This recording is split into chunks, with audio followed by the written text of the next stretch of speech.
Disons-nous les choses pour la Bloc Haute Radio. Nous sommes à l'événement avec Paris Hip Hop et La Rumeur par rapport à un événement qui s'appelle Capital du Risque, c'est ça? Capital risque. Pas Capital Risque. Monsieur Ekoué, comment vas-tu? Ça va. Ça va tranquille? Ouais, ça va bien. Franchement, ça va bien. Dis-moi, La Rumeur, c'est... Enfin, petit rappel, hein, toi. La Rumeur, c'est premier maxi en 97. Je loupe des étapes, tu vois. 4 albums studio. L'ombre sur la mesure en 2002. Regain de tension en 2004. De l'amour à l'outrage en 2007. Du cœur à l'outrage. Voilà, du cœur à l'outrage, excuse-moi. Ouais. Tout brûle déjà en 2012.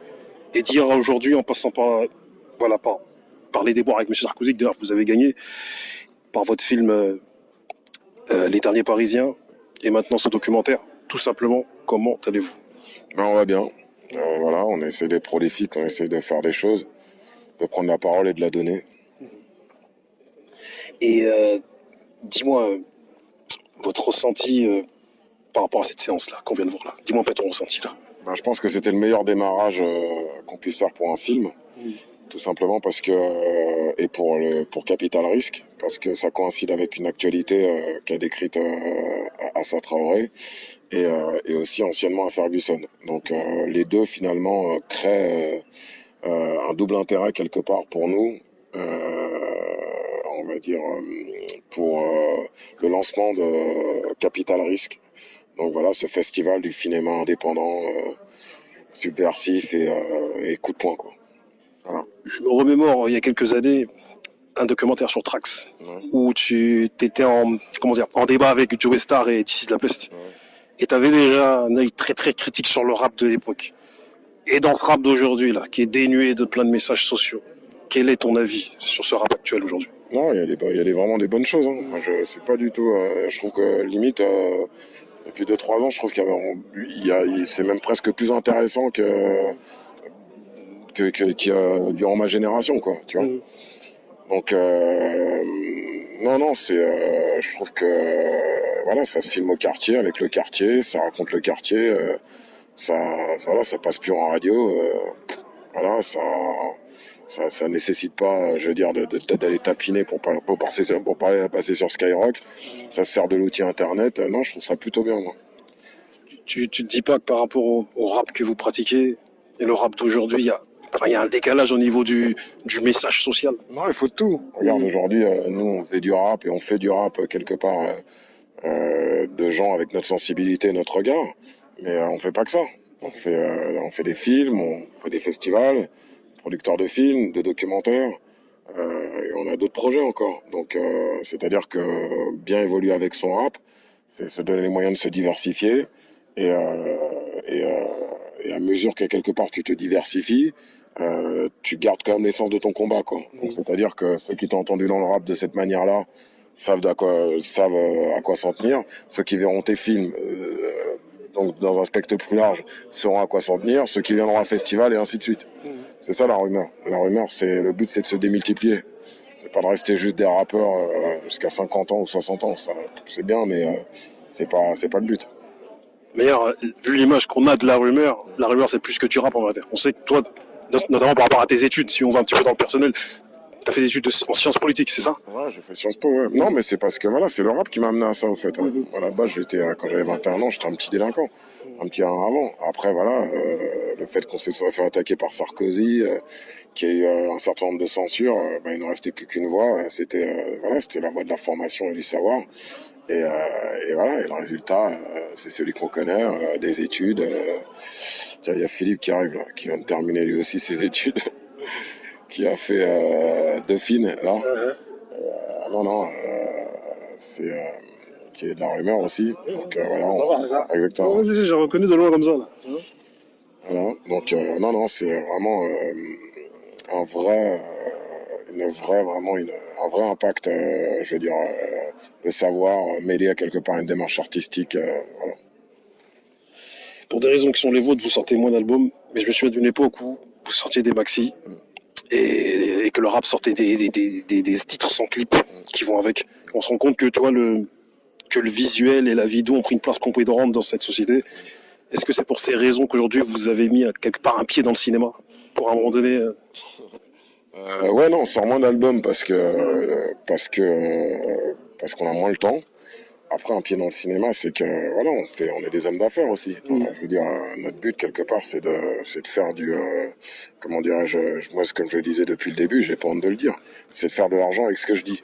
Je sais que ce que je dis c'est dur, donc je sais que finalement, je prends pas le chemin le plus facile pour faire de l'argent. Dieu merci, aujourd'hui, voilà, on arrive à s'en sortir. C'est bien la preuve que les mentalités évoluent et qu'aujourd'hui, les gens, ils sont prêts pour notre discours. Ils sont prêts pour notre discours dans des films. Ils sont prêts pour notre discours. On a sorti un livre récemment qui marche bien. Ils sont prêts pour notre discours dans des disques, dans des concerts, partout. Voilà, il faut que, voilà, comme tu le rappelais tout à l'heure, on a été attaqué 9 ans par le président de la République, on a gagné notre procès, donc on sait ce que c'est des procédures qui sont longues. C'est pour ça que j'étais très sensible à ce que disait Assa Traoré. On est le seul à l'avoir vécu ça dans le hip-hop, dans l'histoire du hip-hop. J'ai envie de te dire même dans l'histoire de la chanson française. Il n'y a jamais eu un groupe qui a été attaqué 9 ans par un président de la République. Ça n'a jamais existé. En plus, on a fini par gagner. Donc si tu veux, ça vaut tous les disques d'or, de platine, toutes les street crédibilité. Le jour où il y a quelqu'un qui arrivera à accrocher dans sa carrière un trophée comme celui-là, pourra dire que voilà, tu vois ce que je veux dire. Mais est-ce que tu penses que, quelque part, les gens issus de quartier sont à même à faire des expertises? Est-ce que tu penses que les gens issus de quartier et même leurs parents sont quelque part des livres vivants qui devraient écrire des livres aujourd'hui? Bien sûr, il suffit de quelque part d'interroger le parcours de nos parents et ça vaut toutes les bibliothèques de la Sorbonne. Les parents, ils sont arrivés du bled, je veux dire, ils te racontent l'histoire, mais vécue. Pas l'histoire, je veux dire, qu'on veut nous raconter. Comme parlait Assa Traoré, pas l'histoire du point de vue des, entre guillemets, des gagnants. Donc, non, au contraire, je pense que, voilà, on est des éléments extrêmement politisés, tous autant qu'on est, après, maintenant, l'expertise des quartiers, il y en a qui l'ont, d'autres qui l'ont pas, ça viendra petit à petit.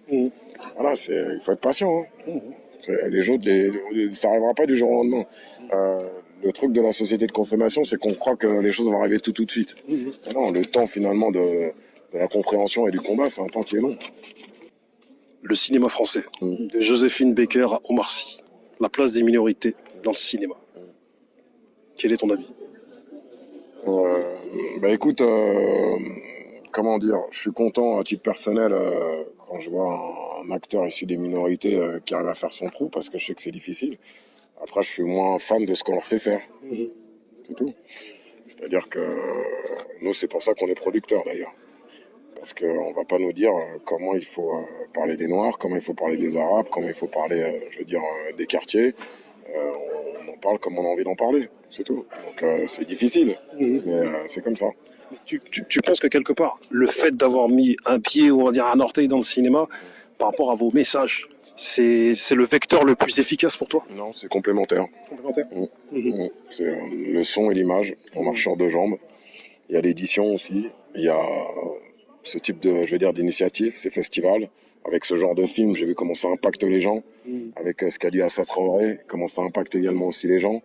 Donc non, tout ça rentre dans une démarche complémentaire et tant mieux. Je suis d'une génération qui ne vient pas dire à l'Afrique ce qu'elle doit faire. Monsieur le Président, au pays des hommes intègres. Qu'est-ce que ça t'évoque, ce genre de phrase-là?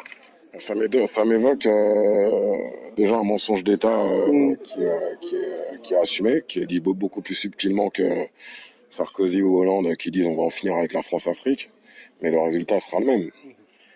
Je veux dire, on a encore une monnaie qui s'appelle le franc CFA qui est frappé, je veux dire, ici et créé, qui dépend du trésor public français et qui a frappé depuis la France. C'est un scandale absolu. Tu m'as volé une question, j'allais te poser la question sur le franc CFA. C'était Macky Sall qui a dit comme quoi c'était bon et que c'était stable. Parce que eux, ils se remplissent les poches. Donc voilà, avec cette devise pourrie qui, je veux dire, voilà, qui empêche finalement l'investissement, qui empêche la souveraineté des États, donc et qui sert et qui tient finalement, je veux dire, les pays dont nous sommes issus sous perfusion, je veux dire, voilà, de l'État français, quoi. C'est-à-dire que voilà, on peut pas parler de souveraineté africaine tant qu'il y a encore cette monnaie et qu'on vienne pas m'expliquer que par des espèces de contorsions, je veux dire économiques, en me disant que vous savez si non, enlevons cette monnaie et puis après on dit qu'ils sont du reste. C'est tout. Ils ont un système, ils le protègent. Hein. L'esclavage en Libye. Tu te dis pas que si les gens s'informent un peu plus, ils seraient moins stupéfaits et moins dans l'émotion et plus dans l'action? surtout les gens qui estiment être concernés Moi, je pars de du près. principe que c'est une minorité qui fera battre en retraite les grandes conneries dominantes. Donc, je préfère la prise de conscience, elle est majoritaire quand il y a une minorité active qui crée finalement cet engouement. Il n'y a pas si longtemps, il y a un homme politique très controversé qui a dit qu'on maintenait et qu'on gonflait dans les zones prioritaires les chiffres relatifs à la précarité et à la délinquance pour toucher des subventions. D'où le fait que beaucoup de villes, enfin de maires se battent pour être en zone prioritaire, pour toucher des subventions qui sont très souvent utilisées à mauvais escient pour des dispositifs à deux balles volontairement inefficaces. Selon toi, enfin, avec toutes ces données-là, les cités sont-elles prêtes, enfin, sont-elles vouées à s'en sortir aujourd'hui? Je veux dire, quand tu sais que quelque part on vit dans un pays où le personnel politique est un des plus corrompus quelque part des pays de l'OCDE, c'est comme l'hôpital qui se fout de la charité. C'est-à-dire que demain, je veux dire, avoir des leçons finalement, donner des leçons de civisme lorsque tu appartiens finalement à encore une fois, je le dis, à une corporation qui fait partie des plus corrompus je veux dire, de l'État des pays riches, si je puis dire, et les plus, on va dire, les plus impunis, si je puis dire. Ça en dit long sur la démagogie de ce monsieur, quoi. Donc, bon, déjà, qui commence déjà par prendre en considération finalement cette réalité-là, et puis après, éventuellement, on pourra parler du reste, des abus qui peuvent exister partout, hein, dans les quartiers ou ailleurs, mais commençons par ça. Tu te dis pas que, c'est ma dernière question, mais tu te dis pas que quelque part, la précarité, les délinquances, enfin, il y a une sorte de, enfin, il y a un rapport, un cercle, espèce de cercle vicieux, c'est-à-dire, on maintient une certaine délinquance, une certaine précarité pour toucher des subventions, si et ça. Est-ce que tu es d'accord avec ces propos-là? Enfin, est-ce que tu le perçois comme ça? Comment dire, c'est comme en Afrique, hein. Je veux dire, au bout d'un moment, tu sors finalement des gens ne serait-ce que du franc CFA. Tu crées une monnaie, je veux dire, intra-africaine, voilà, qui participe, voilà, tu fais ce que font tous les États du monde qui sont souverains et autonomes. Bon, bah, je dis pas que tu règles la question de la corruption et de la délinquance, mais déjà, quelque part, tu règles une partie du problème. Euh, donc, c'est pas le cas en Afrique, et la gestion finalement des quartiers est finalement assez proche. Je trouve qu'il y a quelque chose d'extrêmement suspect, en tout cas je veux dire, dans le diagnostic finalement qui disent, enfin, voilà, dans ce que tu viens de dire, c'est que oui, il y a une corrélation entre délinquance et précarité, mais aussi une corrélation entre délinquance et pouvoir, et corruption et pouvoir, tu vois. Donc voilà, et qui est beaucoup plus grande.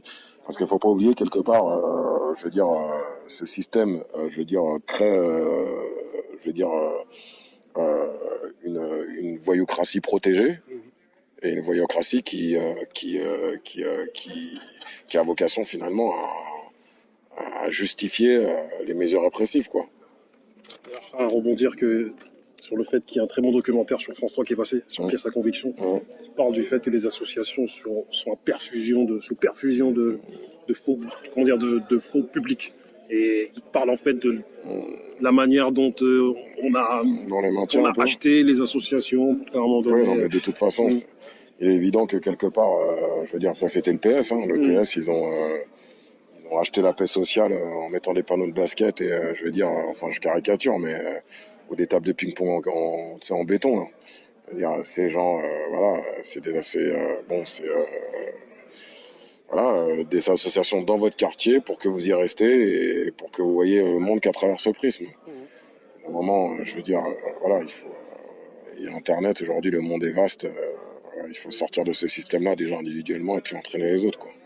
L'homme fort, je te remercie. Merci. En tout cas, ce qui est sûr, c'est que tu vois, nous, on fait une émission qui s'appelle Fréquence Rap, où on retrace un peu les piliers du rap. On aimerait bien que vous y participiez. Avec grand plaisir. Et j'ai mon gars togolais, Dachi Boboué. Il faut que tu lui fasses une dédicace, mon frère. Pour Dachi Boboué, au fond, éco l'habité. Voilà, éco Dachi. Merci. Et